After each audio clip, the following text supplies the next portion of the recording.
ಶಾಂತನು ಮನಸ್ಸು ಮಾತ್ರ ಸತ್ಯವತಿ ಕಡೆನೇ ಇರುತ್ತೆ. ಸತ್ಯವತಿ ತಂದೆ ಹತ್ರ ಶಾಂತನು ಸತ್ಯವತಿನ ತನಗೆ ಮದುವೆ ಮಾಡಿಕೊಡಿ ಅಂತ ಕೇಳಿದಾಗ ಸತ್ಯವತಿ ತಂದೆ ಹೇಳ್ತಾನೆ, ನನಗೆ ಸತ್ಯವತಿನ ಒಂದೊಳ್ಳೆ ಕಡೆ ಮದುವೆ ಮಾಡಿಕೊಡ್ಬೇಕು ಅನ್ನೋದೇ ದೊಡ್ಡ ಆಸೆ. ನಿನಗಿಂತ ಒಳ್ಳೆ ಹುಡುಗ ಸಿಗಲ್ಲ ಅನ್ನೋದು ನನಗೆ ಗೊತ್ತು, ಆದರೆ ನೀನು ನನಗೆ ಒಂದು ಭಾಷೆ ಕೊಡಬೇಕು. ಆಗ ಶಾಂತನು ಮೊದಲು ವಿಷಯ ಏನು ಅನ್ನೋದನ್ನು ಹೇಳಿ ಅಂದಾಗ ಸತ್ಯವತಿ ತಂದೆ ಹೇಳ್ತಾನೆ, ನನ್ನ ಮಗಳು ಹೊಟ್ಟೆಯಲ್ಲಿ ಹುಟ್ಟೋ ಮಗುನೇ ಮುಂದೆ ರಾಜ್ಯದ ಚಕ್ರವರ್ತಿ ಆಗಬೇಕು. ಇದನ್ನು ಕೇಳಿ ಶಾಂತನುಗೆ ಭಾಷೆ ಕೊಡಬೇಕು ಅಂತ ಅನ್ನಿಸ್ಲಿಲ್ಲ. ಯಾಕಂದರೆ ಗಾಂಗೇಯನಿಗಿಂತ ಬೇರೆ ಯಾರೂ ಸಹ ರಾಜ್ಯದ ಚಕ್ರವರ್ತಿಯಾಗಿ ಎಲ್ಲನೂ ನಿಭಾಯಿಸ್ತಾರೆ ಅನ್ನೋ ನಂಬಿಕೆ ಇರಲಿಲ್ಲ. ಶಾಂತನು ಏನೂ ಮಾತಾಡದೆ ತನ್ನ ಅರಮನೆಗೆ ಚಿಂತೆ ಮಾಡ್ತಾ ಬರ್ತಾನೆ. ಸತ್ಯವತಿ ಮೇಲಿರೋ ಆಸೆ ಪ್ರತಿ ಕ್ಷಣ ಶಾಂತನುನ ಬೇರೆ ಲೋಕದಲ್ಲೇ ಇರಿಸಿರುತ್ತೆ.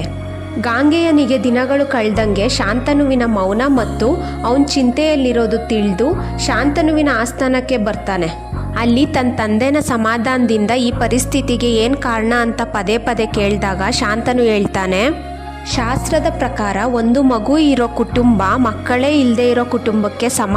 ಆದರೆ ನೀನು 100 ಮಕ್ಕಳಿಗೆ ಸಮನಾಗಿದ್ಯಾ. ನೀನು ಯಾವಾಗಲೂ ಶಸ್ತ್ರಾಭ್ಯಾಸದಲ್ಲೇ ಮುಳುಗಿರ್ತೀಯ. ಯುದ್ಧದಲ್ಲಿ ನಿನಗೆ ಏನಾದರೂ ಸಮಸ್ಯೆಯಾದರೆ ಏನು ಮಾಡೋದು? ಇದನ್ನು ಕೇಳಿ ಗಾಂಗೇಯನಿಗೆ ಸಮಸ್ಯೆ ಏನು ಅನ್ನೋದೇ ಅರ್ಥ ಆಗಲಿಲ್ಲ. ಶಾಂತನುವಿನ ಮಂತ್ರಿ ಬಳಿ ಹೋಗಿ ಗಾಂಗೇಯ ತನ್ನ ತಂದೆ ಪರಿಸ್ಥಿತಿಗೆ ಏನು ಕಾರಣ ಅಂತ ಕೇಳಿದಾಗ ಮಂತ್ರಿ ಎಲ್ಲ ವಿಷಯನೂ ಹೇಳ್ತಾರೆ. ಗಾಂಗೇಯ ಮುಂದೆ ಏನು ಮಾಡೋದು ಅಂತ ಯೋಚನೆ ಮಾಡಿ ಸತ್ಯವತಿ ತಂದೆ ಮನೆಗೆ ಹೋಗ್ತಾನೆ. ಸತ್ಯವತಿ ತಂದೆಗೆ ಗಾಂಗೇಯ ಬಂದಿರೋದು ತಿಳಿದು ತನ್ನ ನಿರ್ಧಾರದ ಬಗ್ಗೆ ವಿವರಣೆ ಕೊಡ್ತಾನೆ. ನೋಡು ಗಾಂಗೇಯ, ನೀನು ಎಲ್ಲದರಲ್ಲೂ ಮುಂದಿದ್ಯಾ, ನಿನಗೆ ಸೋಲು ಅನ್ನೋದೇ ಇಲ್ಲ. ಅಂಥದ್ರಲ್ಲಿ ನನ್ನ ಮಗಳ ಮಕ್ಕಳು ಹೇಗೆ ತಾನೇ ನಿನ್ನನ್ನು ಸೋಲಿಸಿ ರಾಜ್ಯನ ಪಡ್ಕೊಳ್ಳೋಕೆ ಆಗುತ್ತೆ? ಜೊತೆಲಿ ಹುಟ್ಟಿರೋ ಅಣ್ಣ ತಮ್ಮಂದಿರ್ಗೇನೆ ರಾಜ್ಯನ ಪಡ್ಕೊಳ್ಳೋ ವಿಚಾರದಲ್ಲಿ ಮನಸ್ತಾಪ ಉಂಟಾಗುತ್ತೆ. ಅಂಥದ್ರಲ್ಲಿ ನಿನ್ನಂಥ ಶಕ್ತಿಶಾಲಿಯಾಗಿರೋ ನಿಂದ ನನ್ನ ಮಗಳ ಮಕ್ಕಳು ಹೇಗೆ ತಾನೇ ರಾಜ್ಯನ ಪಡ್ಕೊಳ್ಳೋಕೆ ಸಾಧ್ಯ?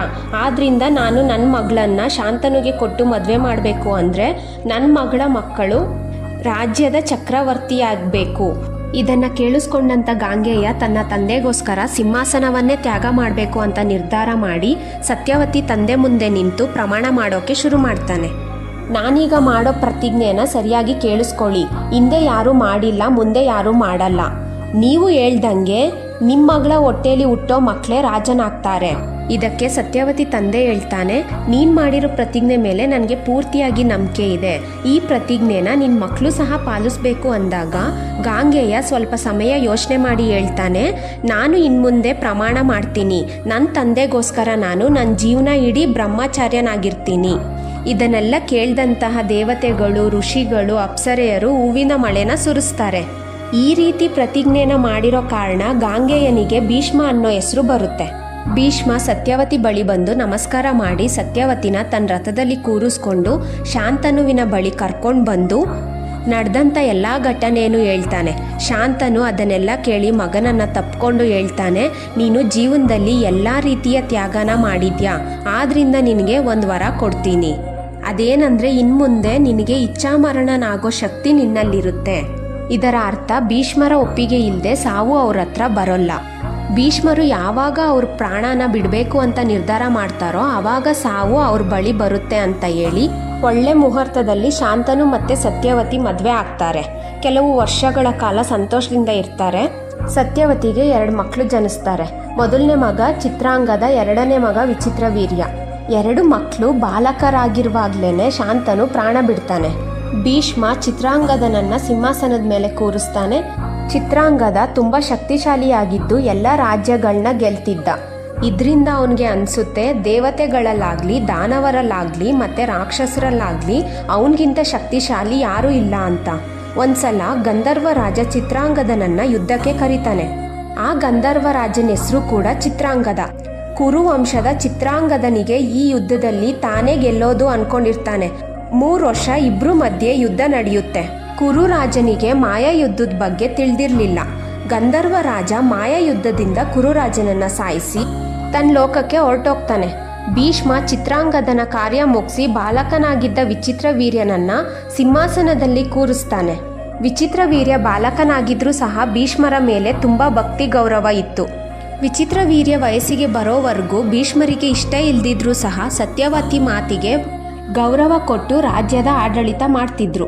ವಿಚಿತ್ರವೀರ್ಯ ಮದುವೆ ವಯಸ್ಸಿಗೆ ಬಂದಾಗ ಭೀಷ್ಮ ವಿಚಿತ್ರವೀರ್ಯನ ಮದುವೆ ಮಾಡಬೇಕು ಅಂತ ಮುಂದಾಗ್ತಾರೆ. ಅದೇ ಸಮಯಕ್ಕೆ ಕಾಶಿರಾಜನ 3 ಹೆಣ್ಮಕ್ಳು ಸ್ವಯಂವರ ಮಾಡ್ಕೋತಿರೋದು ಗೊತ್ತಾಗುತ್ತೆ. ಸತ್ಯವತಿಯ ಒಪ್ಪಿಗೆ ಪಡೆದು ರಥದಲ್ಲಿ ಕಾಶಿರಾಜನ ಅರಮನೆಗೆ ಹೋಗ್ತಾನೆ. ಅಲ್ಲಿ ಬಂದಿದ್ದಂತಹ ಎಲ್ಲ ರಾಜರುಗಳು ಮತ್ತು 3 ರಾಜಕುಮಾರಿಯರು ಭೀಷ್ಮನನ್ನ ನೋಡಿ ಆಶ್ಚರ್ಯಗೊಂಡು ಹೇಳ್ತಾರೆ, ಇಷ್ಟು ವಯಸ್ಸಾಗಿರೋ ಭೀಷ್ಮರಿಗೆ ಇಂಥ ಸುಂದರವಾಗಿರೋ ರಾಜ್ಕುಮಾರಿಯರು ಬೇಕಾ? ಹೆಣ್ಣಿನ ಸೌಂದರ್ಯದ ಮುಂದೆ ಭೀಷ್ಮ ಮಾಡಿರೋ ಪ್ರತಿಜ್ಞೆನ ಮರ್ತೋಗಿರ್ಬೇಕು. ಇದಕ್ಕೆ ಭೀಷ್ಮರು ಹೇಳ್ತಾರೆ, ನಾನು ಬಂದಿರೋದು ನನ್ನ ತಮ್ಮ ವಿಚಿತ್ರವೀರ್ಯನಿಗಾಗಿ. ಅಲ್ಲಿದ್ದಂಥ 3 ರಾಜಕುಮಾರಿಗೆ ಆಜ್ಞೆನ ಮಾಡ್ತಾರೆ ಭೀಷ್ಮರು, ಈ ಕ್ಷಣನೇ ನೀವು ನನ್ನ ರಥದಲ್ಲಿ ಕೂತ್ಕೋಬೇಕು ಅಂತ.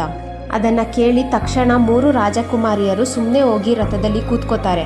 ಭೀಷ್ಮರು ಅಲ್ಲಿ ಬಂದಿದ್ದ ಎಲ್ಲ ರಾಜಕುಮಾರರಿಗೆ ಹೇಳ್ತಾರೆ, ನಿಮಗೆ ಈ ರಾಜಕುಮಾರಿಯರನ್ನ ಮದುವೆ ಆಗಬೇಕು ಅಂದರೆ ಬಂದು ನನ್ನ ಜೊತೆ ಯುದ್ಧ ಮಾಡಿ ನನ್ನನ್ನು ಸೋಲಿಸಿ ಇವರನ್ನು ಕರ್ಕೊಂಡೋಗಿ, ಇಲ್ಲ ಅಂದರೆ ನಿಮ್ಮ ರಾಜ್ಯಕ್ಕೆ ನೀವು ವಾಪಸ್ ಹೋಗಿ ಅಂದಾಗ ಸ್ವಯಂವರಕ್ಕೆ ಬಂದಿದ್ದ ಕೆಲವು ರಾಜಕುಮಾರರು ಒಂದಾಗಿ ಯುದ್ಧಕ್ಕೆ ಸಿದ್ಧರಾಗಿ ಭೀಷ್ಮರ ಮೇಲೆ ಒಂದೇ ಸಲ 100 ಬಾಣಗಳನ್ನ ಬಿಡ್ತಾರೆ. ಆದರೆ ಭೀಷ್ಮರಿಗೆ ಅದೆಲ್ಲ ಯಾವ ಲೆಕ್ಕವೂ ಇಲ್ಲ. ಎಲ್ಲ ರಾಜಕುಮಾರರನ್ನು ಯುದ್ಧದಲ್ಲಿ ಸೋಲಿಸಿ ಮುಂದೋಗ್ತಿರುವಾಗ ಶಾಲ್ವನೆಂಬ ರಾಜ ಭೀಷ್ಮರ ಮೇಲೆ ಯುದ್ಧ ಮಾಡೋಕೆ ಶುರು ಮಾಡ್ತಾನೆ. ಆಗಲೂ ಸಹ ಭೀಷ್ಮರು ಯುದ್ಧದಲ್ಲಿ ಗೆದ್ದು 3 ರಾಜಕುಮಾರಿಯರನ್ನ ತುಂಬ ಕ್ಷೇಮದಿಂದ ಹಸ್ತಿನಾಪುರಕ್ಕೆ ಕರ್ಕೊಂಡು ಬರ್ತಾರೆ. ಈ 3 ರಾಜಕುಮಾರಿಯರ ಹೆಸರು ಅಂಬೆ, ಅಂಬಿಕೆ, ಅಂಬಾಲಿಕೆ. ಈ 3 ರಾಜಕುಮಾರಿಯರನ್ನ ವಿಚಿತ್ರವೀರ್ಯನಿಗೆ ಕೊಟ್ಟು ಮದುವೆ ಮಾಡೋಕೆ ಎಲ್ಲ ಸಿದ್ಧತೆ ಆಗ್ತಿರುವಾಗ ಕಾಶಿರಾಜನ ಮೊದಲನೇ ಮಗಳು ಅಂಬೆ ಭೀಷ್ಮರ ಮುಂದೆ ಬಂದು ಹೇಳ್ತಾಳೆ, ನಾನು ಸೌಭಪುರದ ರಾಜನಾದ ಶಾಲ್ವನನ್ನ ಇಷ್ಟಪಡ್ತಿದ್ದೀನಿ, ಅವನಿಗೂ ಕೂಡ ಇಷ್ಟ ಇದೆ. ನಮ್ಮಿಬ್ಬರ ವಿಚಾರ ನಮ್ಮ ತಂದೆಗೂ ಗೊತ್ತಿದೆ. ನೀವು ಸ್ವಯಂವರ ಮಂಟಪಕ್ಕೆ ಬರೋ ಮುಂಚೆ ನನ್ನ ಕೈಯಲ್ಲಿದ್ದ ಹೂವಿನ ಹಾರ ಶಾಲ್ವನಿಗಾಗಿ ಕಾಯ್ತಾ ಇತ್ತು. ಆದರೆ ನೀವು ಬಂದು ಹೀಗೆಲ್ಲ ಮಾಡಿದ್ರಿ. ಆದ್ರಿಂದ ಈ ವಿಚಾರನ ಧರ್ಮದಿಂದ ಯೋಚನೆ ಮಾಡಿ ನಿರ್ಧಾರ ಮಾಡಿ ಅಂದಾಗ ಭೀಷ್ಮರು ಈ ವಿಷಯನ ವೇದ ಪಂಡಿತರಾದ ಬ್ರಾಹ್ಮಣರನ್ನ ಕೇಳಿ ಅವ್ರು ಹೇಳ್ದಂಗೆ ಅಂಬೆನ ಗೌರವದಿಂದ ಸೌಭಪುರಕ್ಕೆ ಕಳಿಸ್ಕೊಡ್ತಾರೆ. ಇನ್ನು ಅಂಬಿಕೆ ಮತ್ತು ಅಂಬಾಲಿಕೆ ಇಬ್ಬರು ವಿಚಿತ್ರವೀರ್ಯನನ್ನು ಮದುವೆ ಆಗಿ 7 ವರ್ಷಗಳ ಕಾಲ ಸುಖ ಸಂಸಾರ ನಡೆಸ್ತಾರೆ.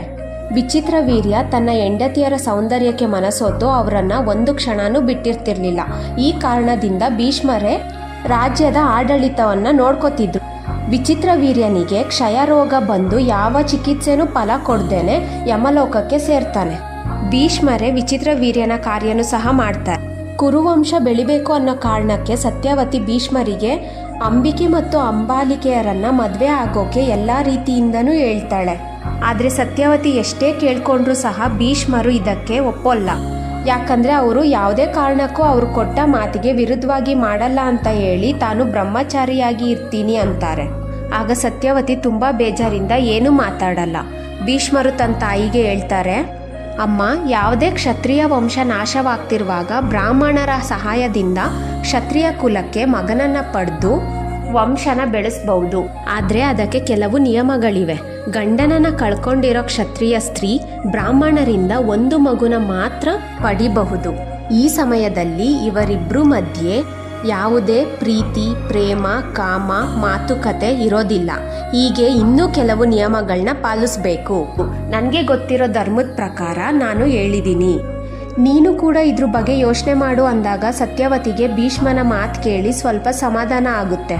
ಸತ್ಯವತಿನೂ ಭೀಷ್ಮನ ಜ್ಞಾನ ಮತ್ತು ಅವನು ಮಾಡಿರೋ ಪ್ರತಿಜ್ಞೆ ಬಗ್ಗೆ ಯೋಚನೆ ಮಾಡಿ ಭೀಷ್ಮನ ಬಳಿ ಬಂದು ಸಂಕೋಚದಿಂದ ತನ್ನ ಹಿಂದಿನ ಕಥೆನ ಹೇಳ್ತಾಳೆ. ಅದೇನಂದರೆ, ಸತ್ಯವತಿಯು ಮಹರ್ಷಿಗಳಾದ ಪರಾಶರನನ್ನು ಭೇಟಿಯಾಗಿದ್ದು ಅವ್ರ ಆಸೆಗೆ ಇಲ್ಲ ಅಂದೇನೆ ಒಪ್ಕೊಂಡು ಅವರಿಂದ ಮಗನ ಪಡೆದು ಅದ್ರ ಜೊತೆಗೆ ಒಂದು ವರನೂ ಪಡ್ಕೊಂಡಿರೋದನ್ನ ಹೇಳ್ತಾಳೆ. ಆ ವರದಿಂದಲೇ ಅವಳ ದೇಹದಲ್ಲಿ ಇದ್ದಂತಹ ಮೀನಿನ ದುರ್ವಾಸನೆ ಹೋಗಿ ಸುಮಧುರವಾಗಿರೋ ವಾಸನೆ ಬರ್ತಿರೋದು. ಮತ್ತು ಆ ಮಗನ ಹೆಸರು ಕೃಷ್ಣದ್ವೈಪಾಯನ ಅಥವಾ ವ್ಯಾಸರು. ಯಾಕೆ ಸತ್ಯವತಿ ಹಿಂದೆ ನಡೆದಿರೋ ಎಲ್ಲ ಘಟನೆನ ಹೇಳಿದ್ಲು ಅಂದರೆ, ತನ್ನ ಮೊದಲನೇ ಮಗನಾದ ವ್ಯಾಸರ ಸಹಾಯದಿಂದ ಕುರುವಂಶನ ಬೆಳೆಸ್ಬೋದು ಅನ್ನೋ ಕಾರಣಕ್ಕೆ ಭೀಷ್ಮರ ಮುಂದೆ ಎಲ್ಲದನ್ನ ಹೇಳಿ ಅವರ ಅಭಿಪ್ರಾಯನ ಕೇಳ್ತಾಳೆ. ವ್ಯಾಸರಿಗೆ ವೇದ ಮತ್ತು ಶಾಸ್ತ್ರಗಳಲ್ಲಿ ಜ್ಞಾನ ಎಷ್ಟಿತ್ತು ಅನ್ನೋದು ಭೀಷ್ಮರಿಗೆ ತಿಳಿದು ಭೀಷ್ಮರು ಒಪ್ಕೋತಾರೆ. ವ್ಯಾಸರು ತನ್ನ ತಾಯಿ ಸತ್ಯವತಿಗೆ ಕೊಟ್ಟ ಭಾಷೆಯಂತೆ ತಾಯಿ ವ್ಯಾಸರನ್ನ ನೆನಪಿಸ್ಕೊಂಡ ತಕ್ಷಣ ತಾಯಿಯ ಮುಂದೆ ಬಂದು ನಿಲ್ತಾರೆ.